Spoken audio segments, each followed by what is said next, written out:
falling on my head. And just like the guy whose feet are too big for his bed. Classical Hollywood cinema gives us characters that we can easily connect with because they confront everyday occurrences and real obstacles that we must also deal with. As such, these characters are extremely easy for an average theater goer to relate to. However, films of the art cinema and exploitation tradition feature lead characters that are difficult to identify with. These characters have peculiar intricacies in some aspect of their behavior that stand in stark contradiction to societal norms, and consequently, the characters of classical Hollywood cinema. These character differences are emblematic of the specific devices and industrial structure of the art house and exploitation movements that classify them as subgenres, which are largely based simply on being alternatives to Hollywood. All of these devices are not necessary for a film to be considered an art or exploitation film, but generally one of them is. Darkness comes early down here. In his book about film, Moving Pictures, psychological theorist Torben Grodel claims that isolation makes for weight. This rings especially true for the protagonists of art cinema. These characters are difficult to connect with, both on the part of the audience and for other characters in the film. In many art films, the characters are isolated from the societies they live in because of an ignorance or lack of understanding toward social norms that people around them can't relate to. Because of this isolation, the characters can serve as critiques towards their societies, as well as the society of the audience. In Taxi Driver, Robert De Niro's Travis Bickle exhibits antisocial tendencies and is continually ostracized by those around him because of the way he acts.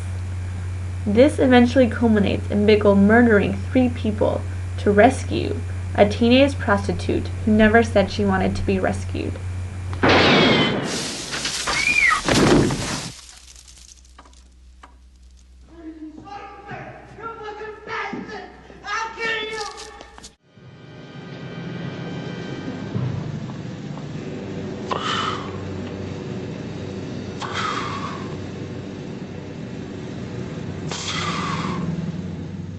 The characters in art cinema films can also seem strange to audiences because they often exhibit a fixed pattern of repeated actions despite the negative consequences associated with their choices.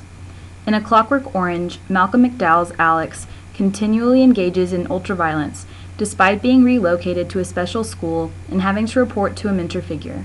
These consequences do not really affect his actions in any way. He continues to lash out against his society until he is eventually imprisoned for murder. A certain portrayal of reality can also disconnect the viewer from the movie and art cinema. The reality of the surrealist film, Un Chien Andalou, is similar to our reality, but could not be mistaken for it. As such, the audience is not able to completely identify with any of the film's characters or events because strange occurrences keep making viewers take a step back. At one point in the film, for example, ants crawl out of a man's hand, which is not an everyday event that most of us can relate to, as would be found in classic Hollywood cinema. The art house genre traditionally includes foreign films, which distance audiences based more on language and cultural barriers than any artistic choices. Rome, Open City is considered a masterpiece of the Italian neo-realist movement, but American audiences have a difficult time drawing connections between the film Nazi-occupied Italy and surroundings more familiar to them. Close your eyes. Tell me what you see.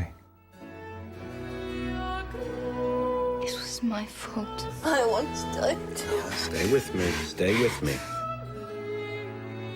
Your thoughts distort reality. That's what fear is. I love you. Let's make a list of things you're afraid of. Where would you feel most exposed? The woods. What scares you about the woods? Everything. Is it any woods in particular? Eden.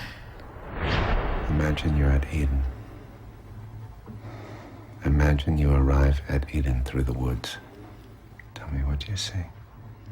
Darkness comes early down here.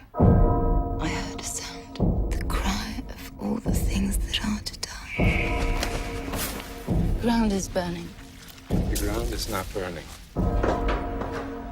I've just been having a lot of crazy dreams.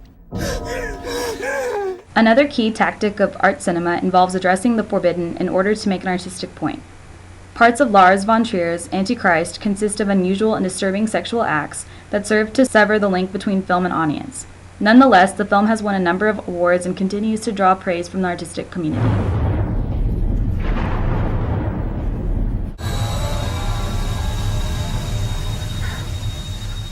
Did you want to kill me? Not yet. Exploitation films also feature characters that perform repeated actions that yield negative consequences. In the movie Bad Girls Go to Hell, the main character repeatedly puts herself in vulnerable situations that eventually cause her to get raped. After she has a dream that she is raped, she knowingly does the exact same things that she did in the dream. Because she refuses so steadfastly to alter her behavior, the audience is unable to form an empathetic bond with the character. Exploitation films, particularly the horror subgenre, utilize surreal elements in order to play up the spectacle of films. This ultimately leads to a disconnect between the audience and the characters in the film, because no one in the audience has to deal with the kinds of challenges that the characters face. In Basket Case, the chief conflict arises as a result of the main character's monstrous, parasitic, half-aborted twin, which is a scenario that most members of the audience cannot relate to. Exploitation films also address the forbidden, but for a much different reason than art cinema.